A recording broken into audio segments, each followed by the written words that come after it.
Hey, welcome back into today's video. We're gonna be talking about some situations that are pretty gross. Fathers finding their daughter's spicy content. I was suggested to talk about these topics, and when I looked into it, I could not believe it.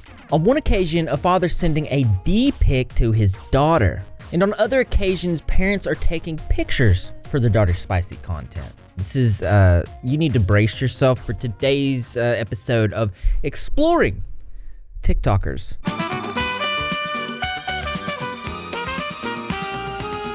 Now, this first situation we're going to talk about comes from a TikToker at the time whose name was Tyla. And they posted videos saying that they ruined their mother's marriage. I ruined my mom's marriage. I never planned on telling this story on TikTok, but here we are. So when I first started my website, I had this customer who was my number one customer, bought every single thing that I sent him. He was pretty much a follower since the beginning. We would talk every day. He made custom requests, very specific things, and he also had a very specific username on the website. 2 months in, this person had spent around 2,000 Australian dollars on the site, and I had someone view my TikTok page with the exact same username, and underneath that it said "from your contacts." I went absolutely mental trying to figure out who this person was from my contacts. I narrowed it down to 6 people, and one of them was my stepdad. I went with my gut feeling and I messaged the website account and I said, I know who this is, and within 2 minutes got a text from my stepdad saying, hey Tay, can we talk? I looked into this and apparently the stepfather commented underneath the same username on her TikTok that was on her spicy content. And when this happens, TikTok has an algorithm. Depending on the information you choose to share with TikTok, we may show a suggested account to you because the account belongs to someone in your phone contacts or you're friends with on Facebook. She goes on to explain the details, and it's bad. My stepdad was my top subscriber on my naughty website. Now I know what you're all thinking. Oh, stepdad fantasy, could have made content from it, blah, blah, blah. That's not what I was thinking. This man had been in my life since I was 11 years old and spent $2,000 on custom content, every single video that I sent out. When I caught him, he denied it to all of his friends, and obviously my mum got rid of him straight away.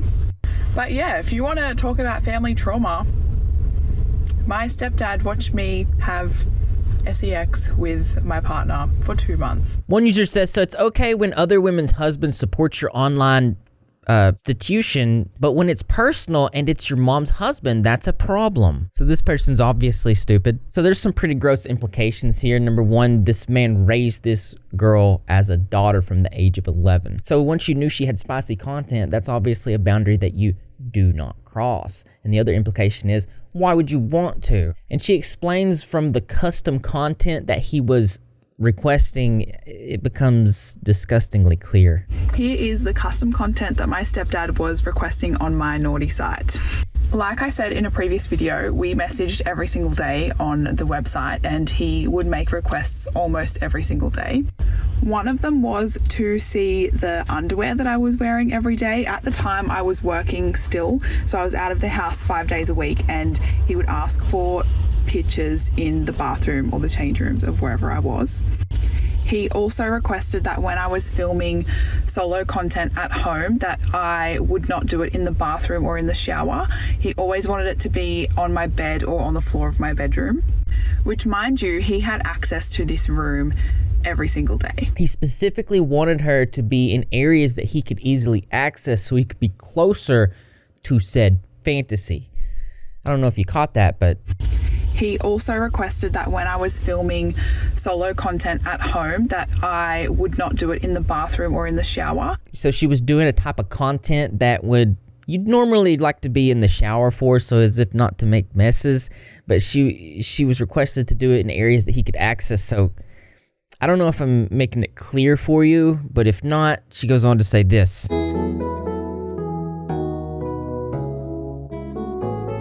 Today's video sponsor is Fume. Do you have a bad habit? Well, it might be time to replace it with a good habit. So Fume is interesting. It's no nicotine, no vapor, no batteries. It's just delicious flavored air. So this is a habit replacing mechanism. Most of the battle that people have with life is habitual. Human beings are habitual creatures. This is the box that it comes in, and that's pretty cool. The weight on this is like really good. If you hear that clicking, it's like an adjuster for the airflow. Let me close up on that. See that? You can just like adjust the airflow. The flavors that they've sent me, they come in like packs like this, and I'm gonna try orange vanilla. Just slide the core in like this. It's pretty simple. So basically, instead of bad, you get foom, which is like replacing a bad habit with something that's natural, safe, and guilt-free. Oh, it's magnets! What? So they sent me this little base, and I was like, well, how does this stick on here? And I was trying to figure it out, and it's a magnet. And it's a pretty sturdy magnet. Like, you can spin it, and it just looks really neat. It's like weighted. And it's like nothing. It literally is just nothing but air. Do it look cool? Do it look cool? Let me know in the comment section. So join Fume in accelerating humanity's breakup from destructive habits by picking up your journey pack today. Head to tryfume.com/Repzilla. Use code Repzilla to get 10% off. Once again, that's tryfume.com. The code is Repzilla for an additional 10% off. Thank you to Fume for sponsoring what we do. I don't know if I'm making it clear for you, but if not, she goes on to say this. He also was helping out do the washing at home with said underwear.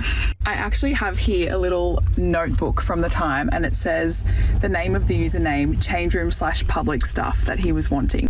Oh my God, this is disgusting. But the funny part about it is how he was verifiably caught. I gave my stepdad a rating. If you have been following along my TikToks, my stepdad was subscribed to my spicy website, and we talked every single day. And one time when I was doing a promo for a $10 rating, he sent back a pic and I rated it for him. When all of this came to light and my mum wanted, I guess, a little bit more confirmation and closure that it was him, my mum asked me to send her a screenshot, which I did, and her response was, yep, that's him, small. This has to be one of the most mortifying things that has ever happened in my life. So when I was looking into this, there's a lot of people saying just based on her demeanor, this is something that she's obviously having fun with, she doesn't care about, and it isn't bothering her. And that's not necessarily true, because people in situations like this often experience dissociative trauma responses. When they have these types of responses, they feel like the thing that they're talking about didn't actually happen to them. They're able to take themselves out of the role and look at it from a bird's eye view. Now, this is one of many possibilities when it comes to these types of situations, but I think we can all agree that this is pretty gross. But the father's response to this leads me to believe that he had most likely exhibited manipulative and predatory behavior in the past. Here is what my stepdad said to me when I called him out for being subscribed to my naughty website. When I figured out that it was him and I messaged the account saying, I know who this is, his first response on the website was, who? ? Babe, you don't know. And I then responded and I said, you need to tell her before my sister and I do. Within a couple of minutes of me sending that message on the website, I got a text message to my phone from my stepdad saying, hey Tay, can we talk? I said, no, we cannot talk. You need to tell her right now, meaning my mum. He then proceeded to beg me to speak to him before I went to my mum. He had no idea I was actually already on the phone to my mum as these texts were coming through. My mum was happy with me speaking to him. I kept her on the line on another phone and she listened to the whole thing, and he pretty much said that he subscribed for my welfare, and I said $2,000 for my welfare. He then said it obviously turned into something that it should. The mother's reaction to this kind of solidifies my feelings about this, as it does seem like she knew that this guy had some dirty tendencies. So I told her on the phone as he was messaging me asking to speak to me, and I just said, look, he's pretty much outed himself by saying, hey Tay, can we talk? It's definitely him. I had to tell her the extent of the content that he had been buying. And my mum is normally a very loud, strong, opinionated woman, and she was very quiet and definitely in shock. She wanted me to call him and talk to him with her on the phone, so I called him from my partner's phone on a private number, and she heard what he was saying about how it was for my welfare. By the time he got home, about half an hour later, my mum basically said, pack your bags, get out, this is done. He had absolutely zero chance of redeeming himself. My mum also had a few choice words to say, which I can't say on TikTok, about him being a... So even after this guy exhibited all of these predatory behaviors and he was kicked out of the house, still to this day, he's actually still stalking this girl. So I've started a new platform this morning and I put up a new few videos, and someone just bought something using that same username. I have not posted this username anywhere. It is literally impossible for anyone who is not a family member to know what the username is unless it's freaking him. My bet is that he has found me now on this other website. Even though he's blocked from all my social media, he's blocked from my main first website where he was subscribed, and now he's purchasing my videos somewhere else. At least he's not in my family anymore, right? Like, do I just make money off him? So I think that this solidifies that this sick, perverted person has probably always looked at his daughter in this way. I hope this woman stays safe. At this point, if I was her, I would take out a restraining order.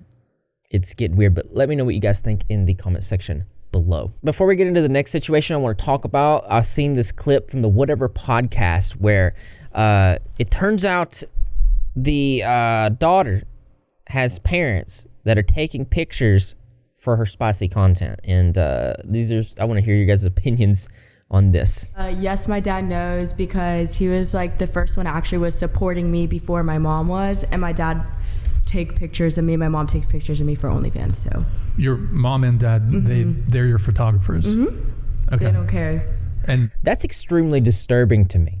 I think there are boundaries that you shouldn't cross or even get anywhere near.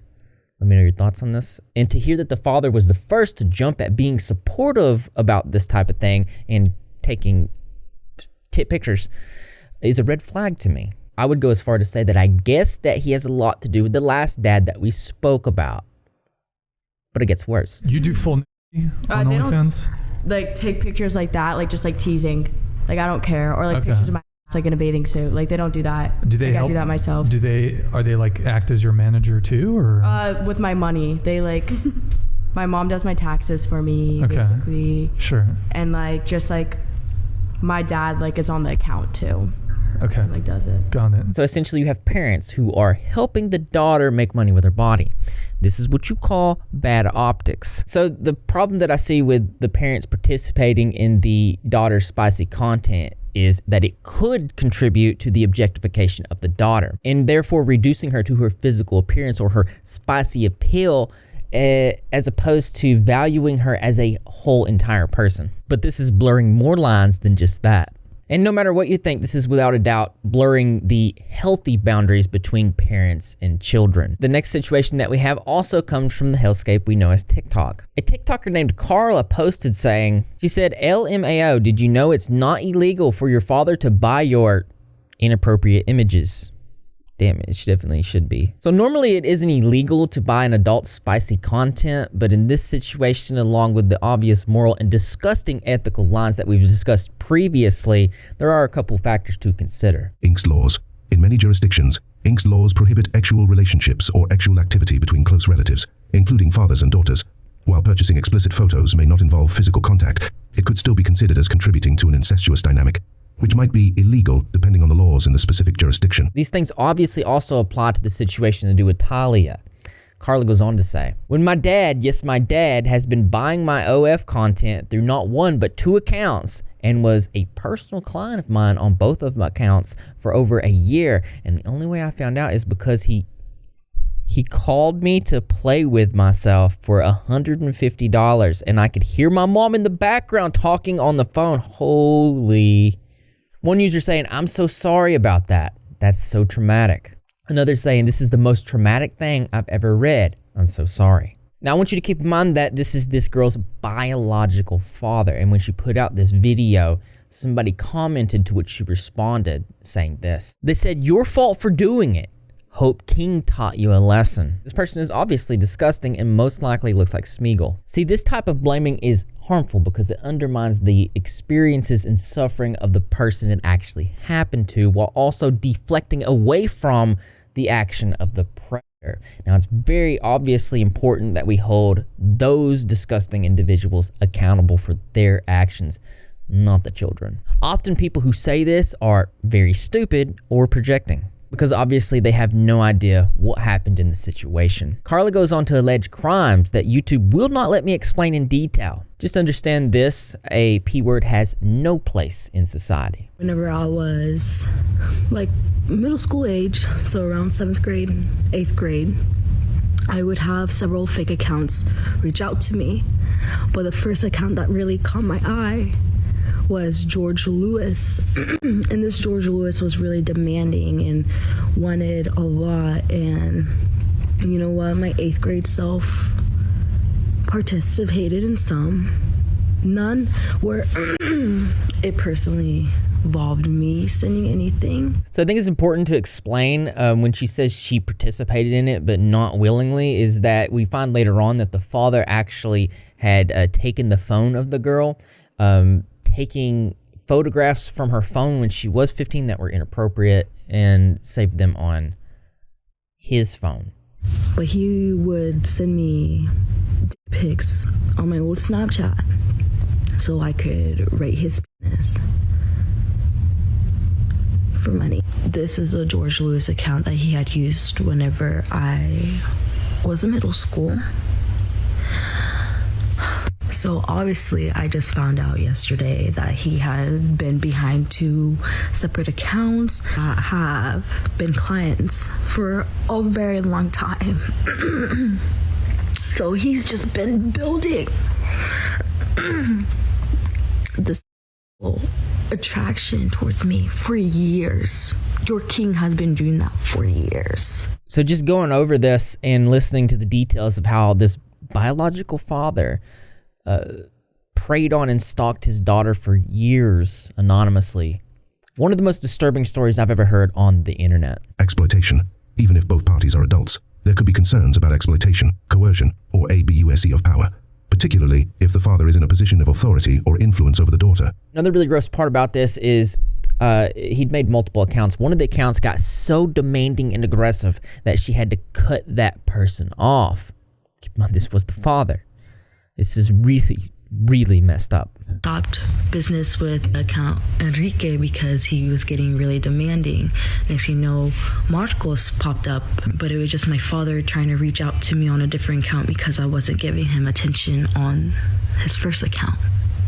Another really disgusting thing about this situation is that apparently the mother knew. I was like, Mom, like, he has been doing what he's been doing, and my mom automatically believed me. Back to George Lewis. So whenever I was dealing with that situation, I had brought it up to my mom. So I was like, I think this is dad, because this man knew things that people should have known that were happening in the household. Like, this man was like, your parents must be so disappointed in you, they must think you're disgusting, yada yada, and was just describing things that people should have known. So I brought it up to my mom. I was like, I think this is dad, but I don't know how to prove it.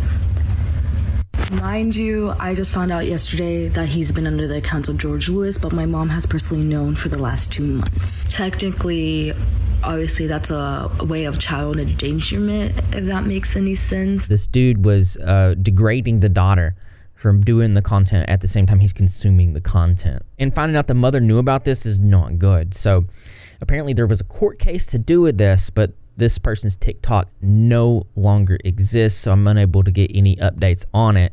But if you do want to provide help to people in difficult situations, we are doing this year's charity. Under any video that says fundraiser, you'll find a charity to the right on desktop or below on mobile. Currently at $765 of 5,000 raised. If you have donated on this, let me know in the comment section below. I've no doubt we're going to meet this goal. In fact, if every person that watched my video right now donated $1, we'll be able to meet this today. Just go to donate, click other, and type $1, and then press continue. If you have donated in this year's charity, I really appreciate you very much. Let me know in the comment section below so I can personally say thank you. We're almost at 15,000 on Instagram. I'm trying to reach that goal. If you want to help me get to that goal, let me know. Also, I have DMs open, so if you have any suggestions, any topics that you want me to cover, send me a DM. I will get back to you. If I haven't got back to you yet, because I said this in the last video too, just give me a couple days. I am going through those. You will hear from me. I want to talk about another clip from the Whatever podcast that I think is going to spark some pretty nuanced conversations here. Let's get into it. So this guy's making a point, and given we do not have all the context, and this is just a short 1-minute clip on YouTube Shorts, he's trying to explain to the spicy content creator why their spicy content is bad. I believe that his logic is flawed here. I'm going to break it down for you. Feel comfortable if your father was watching your OnlyFans and subscribing to it? Probably not, no. You would not feel comfortable, and I'll tell you why. That's because in your heart of hearts, in your soul, if you still got one, you know it's wrong. And I'll give you an example. So his premise here is spicy content is bad because you would not show it to your father. I believe this is not logically sound, because if just much like the other topics in this video that we've covered, the big problem with a father consuming the daughter's spicy content is it's incestuous. And this is the example he gives.